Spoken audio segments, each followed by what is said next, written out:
I got up in front of everyone, and it was the first time. I've been nervous a lot before, but it was the first time I could barely even speak. Like, I was literally like shaking.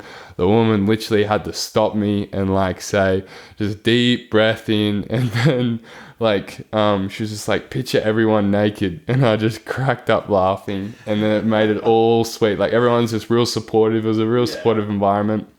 And I was the youngest one there. So I was like, it was pretty intimidating, speaking in front of people that you look up to and announcing like the impact you want to have.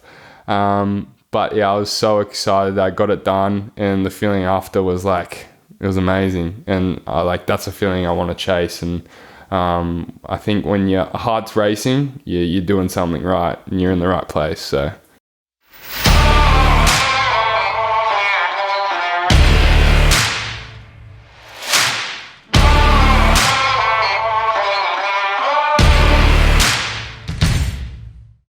Dill's a bit of a legend. We've had a bit of time now to chat. So Dill is a university dropout, full-time podcaster, speaker, and literally just a go-getter, aren't you? Yeah, I just love giving everything a go, I guess. That's it, man. So obviously, first of all, how's things? You good? Mate, awesome. In Sydney, we managed to get this podcast going, so I'm excited. Yeah, man, we appreciate you giving us your time, definitely. I guess where we want to start, you're Gold Coast boy, yeah? Yeah, Gold Coast boy. Do you want to give us a little rundown of sort of how life was there and school and everything? Yeah, sure thing. So I grew up in Burleigh Heads on the Gold Coast, and I went to All Saints Anglican School, which was a private school, so there was a strong push to go to university. So I was playing water polo at the time, and I had a big drive to be a water polo player. Like, I really wanted to. I'm a person who, like, I just have a vision, and then I'll just like sort of get excited by the future. At that time, I was excited by the future. So like every sort of training session, I would always think about. Most of the time, I was like partying. Like just those big frat house parties. Yeah, when I was 17. And that would push me through the sessions. And yeah, at school, I was like an average student, like getting C's and B's, like nothing amazing, nothing too alarming to, get my parents a bit sad or angry or something like that. But yeah, I was just an average student in that aspect. I never really was as much of a person.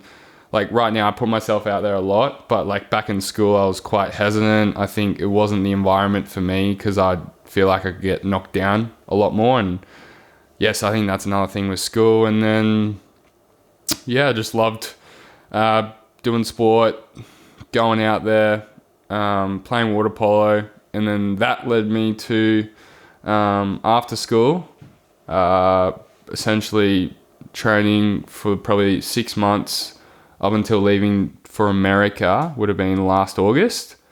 And that's when I pursued my water polo dream to go play over in America. And it all sort of went downhill. Like, I got there. It was awesome for the first 2 weeks because we weren't training, but it was in Huntington Beach, California. So it was a great like lifestyle, but it sort of took a turn for its worse when I just wasn't performing. I was getting into like drugs and alcohol over there, just partying like pretty hard. Just on like, it would be one night a week, but we'd just live for that one night a week. So it was like the only thing that was keeping us, sort of sanity, because you're swimming up and down the pool. Like, yeah, it was just ludicrous. But I look back on it now, and so we were training about 11 times a week, pumping them out. Jeez. Yeah. Just double sessions. Yeah, double sessions. So an average day would be about 5 a.m. get up, smack some food down, 5:30 in the pool, and then train till about 8:30, go to class for 2 hours, which was just a joke. The classes over there, it's like first year. So it's general education. So I wanted to be a nutritionist, and I was studying like, I think it was math, public speaking. That was probably my like best subject that I actually got something from, history, music, and art. So I was just like, I had no interest in any of those. But public speaking paid off. Yeah, exactly. Public speaking was a good one. A little bit outside the comfort zone every time. So that was good. And So then afternoon, 12:30, we train again till about 2:30. So it was about like 4 to 5 hours of training every single day. And then we'd go home, usually eat a whole bunch of food, and to go to sleep, probably like smoke a joint or something like that. So, and then we'd just repeat that. Like it wasn't like the most healthy lifestyle. And like I definitely got influenced by that. So I only ever tried it once at a house party in Australia.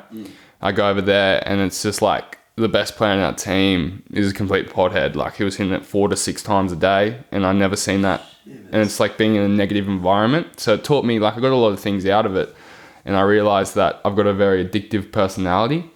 So I was using it for the wrong reasons. And reflecting, it wasn't the best, but I learned from it, and I'm here today. So how bad did it get? Not so much from the using the drugs perspective, but like when you're laying in bed by yourself at night, when you're just having these thoughts, like how bad emotionally did you become knowing that you were, I guess, not living to your highest potential? Yeah, man, it was soul destroying. Like I get goosebumps now talking about it, but like I basically put up this front, like on social media, I was living this great life. So all my friends in Australia thought it was awesome, you know, like you look like you're having so much fun. And then we're in a house full of like alpha males, so you can't really show much emotion. So, well, at least I thought, you know, and then my parents were funding the trip. So it was just like, I didn't feel like I could speak to anyone.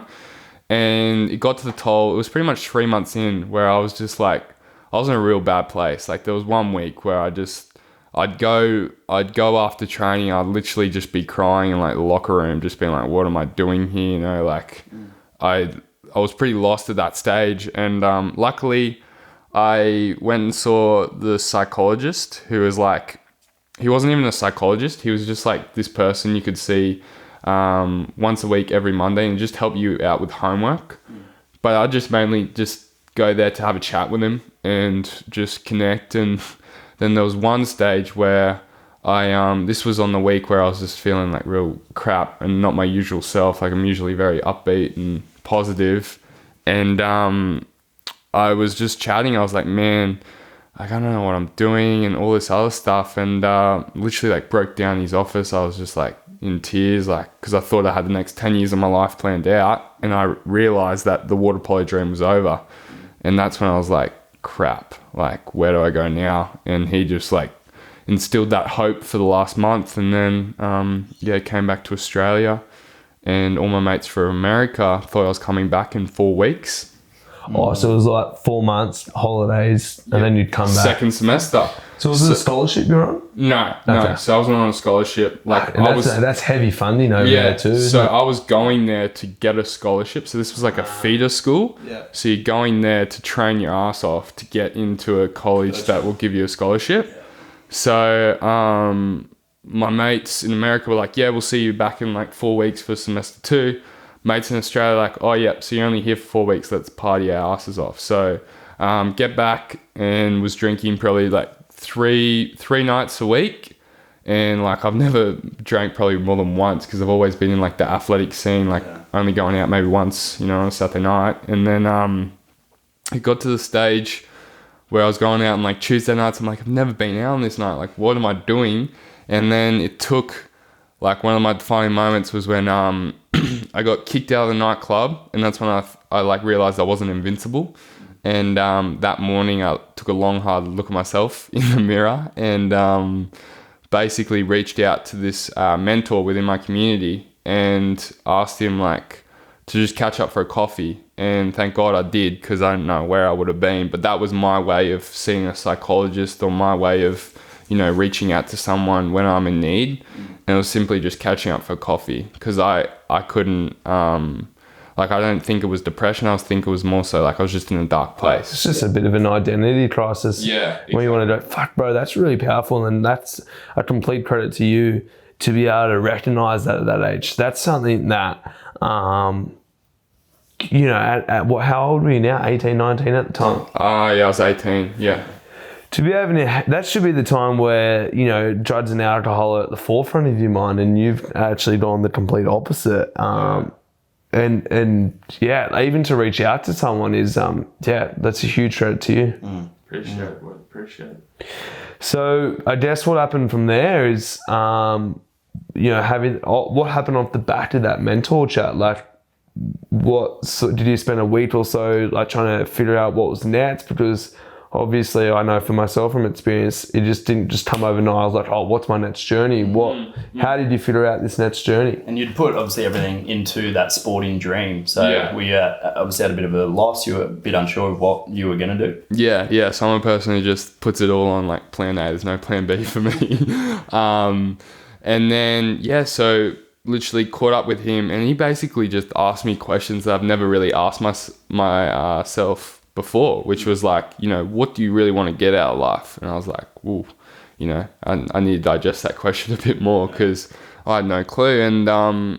And basically he said 30 days, eliminate what's like affecting you the most right now. So for me, I looked at it, and at the time I didn't want to admit it, but it was alcohol. So I cut out alcohol for 30 days, and I started to realize like who my true mates were, like the ones who were negatively influencing me, and essentially cut them out of my life. So it was very tough because when you finish high school, you think you're going to have the same mates for the rest of your life. But like that's a term that I've sort of come to grips this year, like realizing that, hey, your mates from high school are probably not going to be there for the rest of your life when you really start to do something a little bit outside your comfort zone.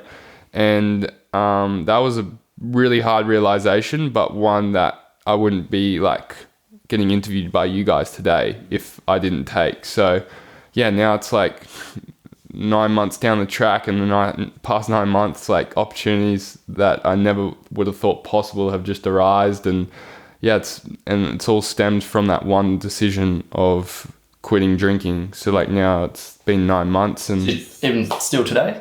Still today, because I'm addicted to now improving myself every single day. So I see drinking as like, I know some people can do it and I'm totally fine with that, but I'm confident now to go to a social setting and not drink. Like I rather just wake up the next morning and feel fresh. And like upload a podcast or something like that. I love it, Rather than sleeping until 12 and missing half a day. What a big 9 months. Like, what are some of the opportunities that you've had? We were just speaking off scene about you just had a Lululemon event, and you got to meet some of the people that you've looked up to. Do you mind like sharing that event? And you spoke about what you opened up about and your vision of what you want to do. Like, how was that event?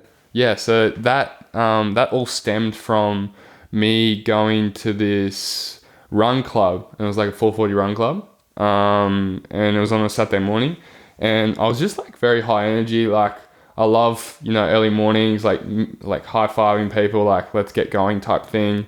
And probably met this girl like twice. Her name was Maddie, and she was the Queensland manager from Lulu, and I had no clue. And then I get a call on a Wednesday night, and I'm just like, hello, who is this? And then it's just like, it's Maddie, and you've been invited to this Lululemon event, and it's happening in like, I think it's 6 weeks time. Like, are you available on these dates?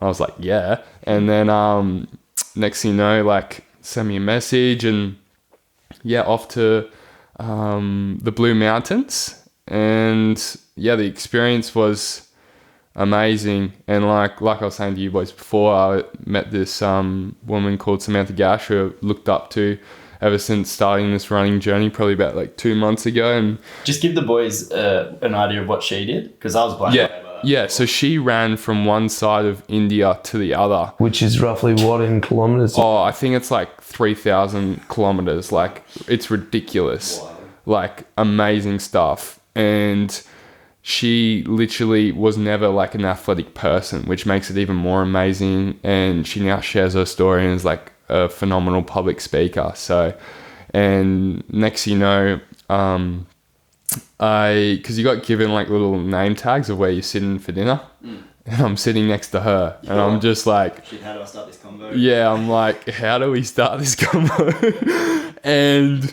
next you know, like, she's just telling me everything I need to do, like really asked me like what I want to get out of, and like essentially just helping me as much as she can to get there. And that was like another realization that I think a lot of like young high school leavers, you're in an environment where you want to help the other person, but deep down you're like, if I help that person gets a better grade than me, then I don't get into the degree I want to get into. So there's like a bit of like subtle, we built that psychology early on.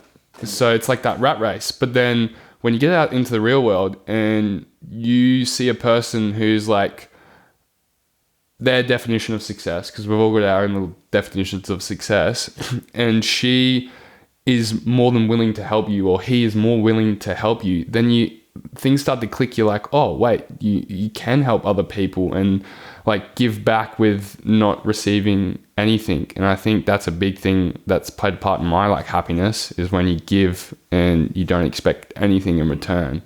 So yeah, that went off a little bit off topic, but no, that's important, bro. And I think as well, when you have been given this opportunities, it's funny, the more you're around like-minded people, the more like people are just willing to help. Yeah. Like we were speaking about a few people off topic, like Andrew Papp, someone that gives up his time as busy as he is to be able to support something for free and to be able to give. And the more you surround yourself with like-minded people, and this is where social media has its huge benefits, is you can connect with people like yourself and whatnot. We can catch up for a chat about, I guess, about your life.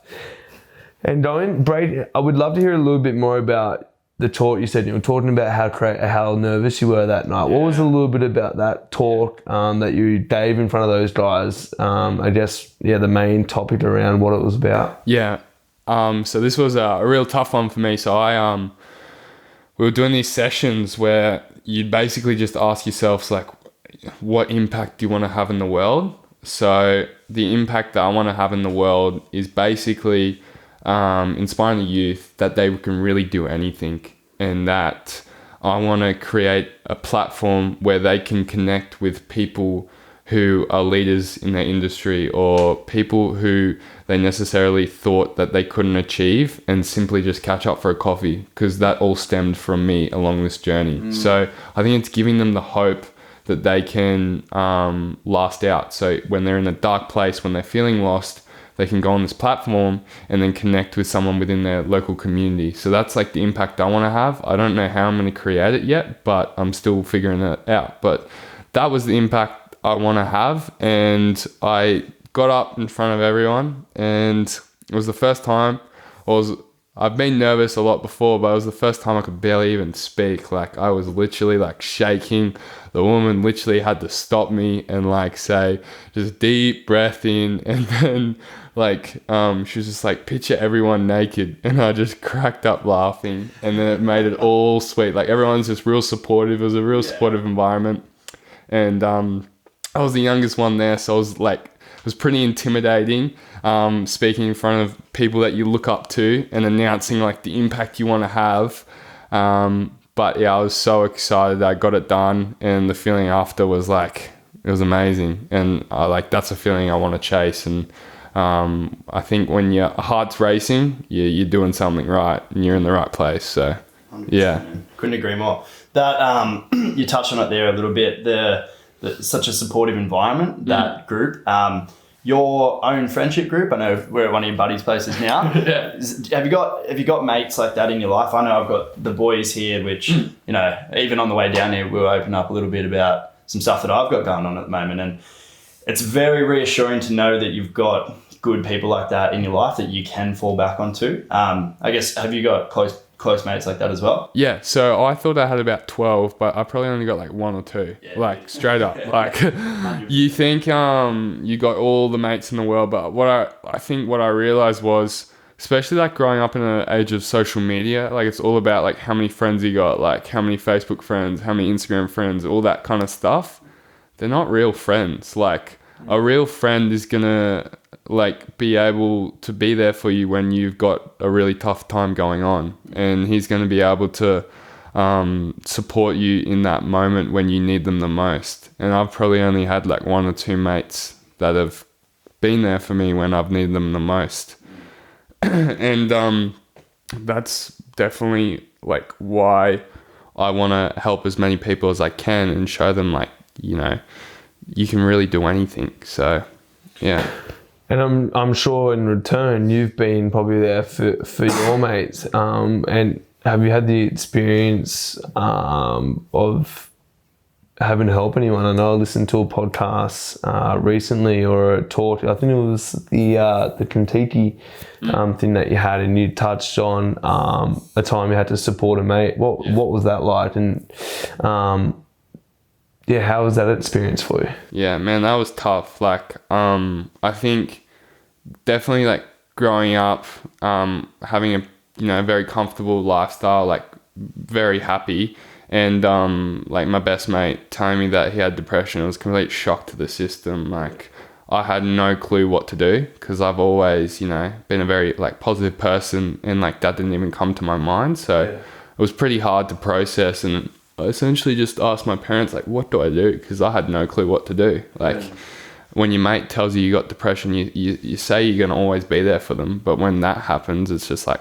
whoa, like, I don't know what to do. And my parents just told me just hang out with him the next day. So we just went for a run in the morning, and then he hadn't eaten in 2 days. I'm like, mate, you're like 19, like, you got to love food. Let's just have some food. So fed him, and then we made a little pact to ourselves where we'll run like 5K every morning for 30 days. And I think it all just stems from, he was a bit lost, and I think there's a lot of, you know, young people with so much external pressures out there through, like, social media. I love that. Yeah, like through other things, and they can almost feel overwhelmed, and that they can never achieve that. So, like, they'll see a shiny Ferrari or a shiny house, and it might be a social entrepreneur, and they've gotten there, but they might have just hired it, and it's given these kids false hope, 100%. And then it's playing a detriment on their mental health, and thinking that they can never achieve that. So I think, you know, social media's got two ways. That's why, like, I'm a big believer. It's such a beautiful platform. Like, you can create your own news, like, which is amazing. Like, you can literally just have constant inspiration. Like, it's amazing. And yeah, so I think mates, I've been there for my mates, and they've been there for me, and that's why we've got such a strong bond. And it's why I know, like, the people that I want to be around and the people that I don't want to be around. And even so, like, peel it back a notch, not even the materialistic stuff and who we surround. It's even like your family, even like your closest peers. You have a very go-get attitude and very visionary. And if you're surrounding yourself and if you have mates there, like we talked about your high school, your mates, and you might not be in touch as much as with them anymore, but even the fact that it's like their thinking patterns aren't aligned with your thinking patterns, to drop out of university is going completely against the status quo. Yeah. And to be able to drop out there, to have a thinking pattern, not a lot of people have that thinking pattern, and you can feel a lot of external pressures, like, you know what, I have to live up to this image for my parents or for my mates, which, you know, I'd love for you to dive into the move. You just moved to Byron, and you had to eliminate, like, go into it, bro. Go into it. Sure thing. I reckon if we take a step back to, like, that moment when I first started it, and, like, how, because I think it'd be great if I talked about, like, how my parents were totally against what I'm doing. I think a lot of people think that, like, my parents supported me from, like, day dot, but, like, they were wanting me to go to university. I think it all stems from parents wanting you to take the safe option. They don't want to see you, like, get hurt or see you. And I've only realized that along the journey. I thought they were just like, I don't want to see me, you know, chase my dreams, but I realized they just want to see you get hurt. Like, so I think definitely in that aspect, it all stemmed from just really having a bit of self-belief and hanging around as many people as you can that have got a, like, open and positive mind, because I think environment is everything. And you hear that saying where it's like the 5 people you hang around are the 5 people that you will become, or whatever, like that. It's so true. And I think definitely just surround yourself with those kind of people. And then move on to Byron. So I just moved to Byron Bay. It would have been about 4 weeks ago, and that stemmed from having this podcast. Not this one, sorry, my one. Yeah. And I literally had the guy on.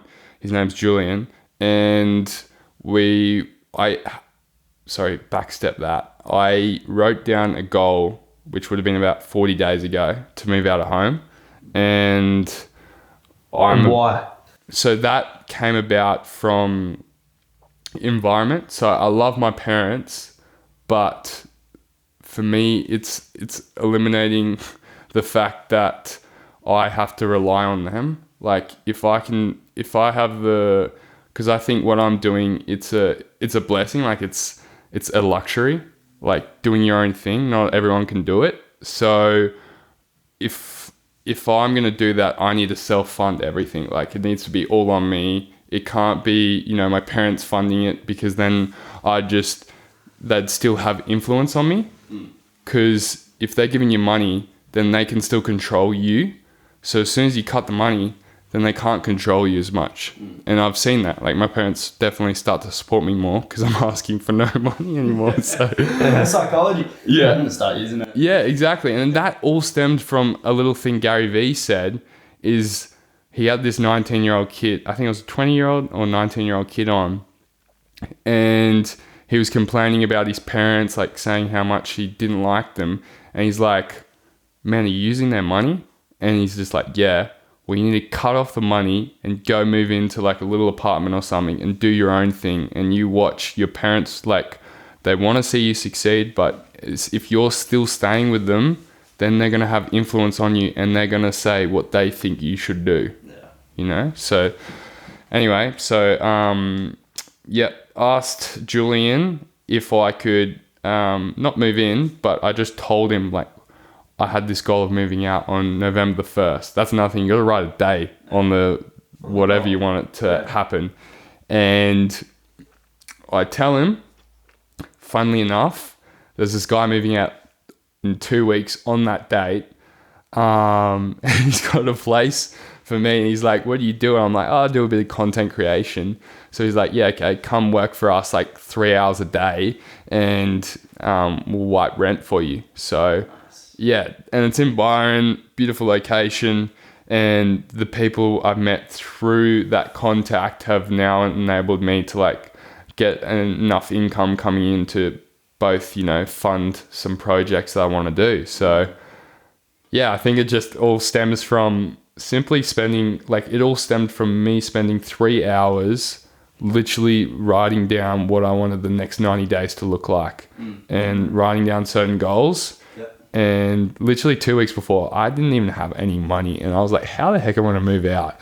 And then opportunities like that come up. So it's just like, you got to manifest it. Yeah, 100%. Just chance your arm sometimes. 90 days is good. And I think, I can't remember who it came from. I think it was Bill Gates, I'm pretty sure. Yeah. People overestimate what they can do in a year, but underestimate what they can do in 10 years.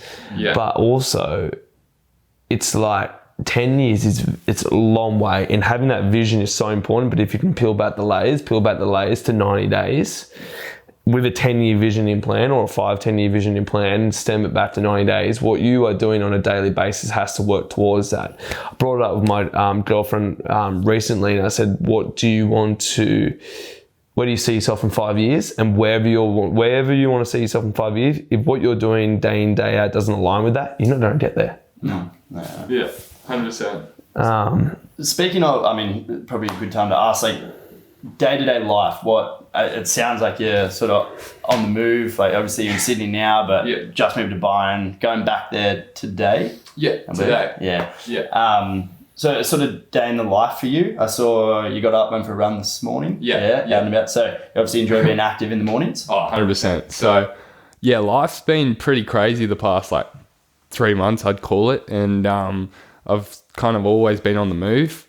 But one thing I always try and do is my morning routine. So it's usually get up before the sun, go for a run, simply moving the body. Then I'll be a cold shower, and then journal. So journaling has been a huge part in my life, probably I never used to think I'd ever journal. I thought like who the heck journals, like just girls and stuff. Attack it with a game plan, or you open up the book and just write in whatever you feel? It's this great book. Shout out to Lululemon. They've got this book where you write down your morning intention or like your goal for the morning. So for me, it's to be present in every conversation. I think that's one of the most powerful things you can have. If you can be present in a conversation, then opportunities can arise from it, or just simply having a genuine chat with someone and not be distracted by anything. So that's like one of the things I always like pride myself on. And then I'll usually ask myself how I want to feel in the morning. So for me, I want to feel happy and excited. Like they're the two things that, like, I want to live a happy life. And then it will usually be 3 things I'm grateful for. So it will usually involve my health, because I've realized when you're sick, you're like, why am I sick? Like, and you're more grateful for your health, but why wouldn't you be happy when you're healthy? Yeah. Why wouldn't you be grateful for when you're healthy? So that's my number 1. And then usually it will either be the location where I'm living, or the fact that I'm close to the beach, and my close circle of friends and family.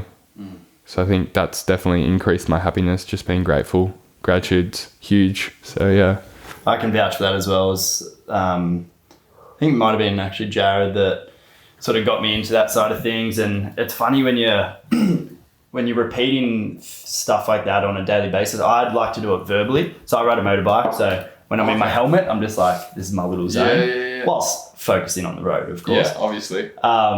But yeah, just, I do that every single morning, and I feel it have a direct influence on different areas of my life. When I have, a situation that might pop up or something's not going right, I handle it a lot better. Where I used to be super reactive and super, responsive to that, but in a bad way. So yeah, man, like if anyone that's listening to it that doesn't preach or teach gratitude, written, verbal, man, it's powerful stuff. I'm actually going to go away and like design my 45-minute morning routine. To a new one? Yeah, like just a new one based on the things that I've learned over the last couple of months. I think that's important. Like 45 minutes, it's the same thing to do every single day, and the outcome. Yeah, mine's forever changing. Like I'll try and incorporate different things, but I think it all stems from like 3 things. It's physical movement, journal, and a cold shower. 100%. Just 3 things, no negotiables. The cold shower is a big one. Even if you can get like an ice bath, ice cold water, that man, in staying there for 2 minutes or 3 minutes, you'll feel you'll feel your body. But yeah, how do you want to be remembered? How do I want to be remembered? I want to be remembered by the way I made people feel. So simple as that. Like if someone has met me, I want them to feel like they left that conversation with a smile on their face, or they've, feeling a bit better. But yeah, that's the real small thing that I want to be remembered for. Just my smile and, making people feel good. And to the boys or anyone listening, maybe touch on how crazy and ambitious what's your vision? Obviously you talked about your platform, speaking events. What does 2020 look like for you? So yeah, 2020, it looks big for me. I want to, I want to release a book. I really want to release a book. While you're young as well. Yeah, I think also that's going to be a way for me to get into speaking into schools more. Yeah. And I want to create a book where, young teenagers or even like parents can give to people that they think might be a little bit lost with life or something like that, and just realize like how simple it is and how mentors can play a huge part of your life. Like I wouldn't be where I am today without slowly having new mentors along the way. And I think like one thing I really want to do is social impact. Like that's the thing that drives me the most. Like I'm more into the amount of people that I can positively affect than the amount of money I can make. So like that's what drives me. Like And that all stemmed from getting messages from people saying like how much of a positive effect I've had on them. And I was like, holy shit, this feeling's way better than getting a bank check, you know? Fuck yeah. So that's drove me into just trying to give hope to kids out there that they can really do anything, and see me like running a marathon, doing all this crazy stuff, and have the mentality, if he can do it, why can't I? Yeah. And that's all I want to do. Just absolutely go on an absolute rant. Yeah. There's a boy listening. Let's say, for example, there's a boy listening. He doesn't know his next step. He's just left high school. Go on an absolute rant and give him the most inspiration possible. Okay. So he's just left high school. I'll just go out there and try as many things as possible and not worry about what other people think of you.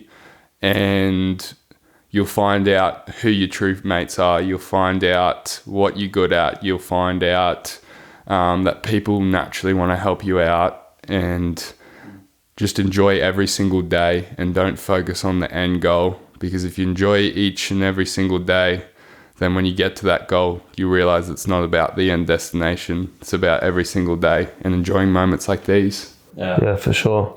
Man, that's probably a pretty damn good spot to wrap it up.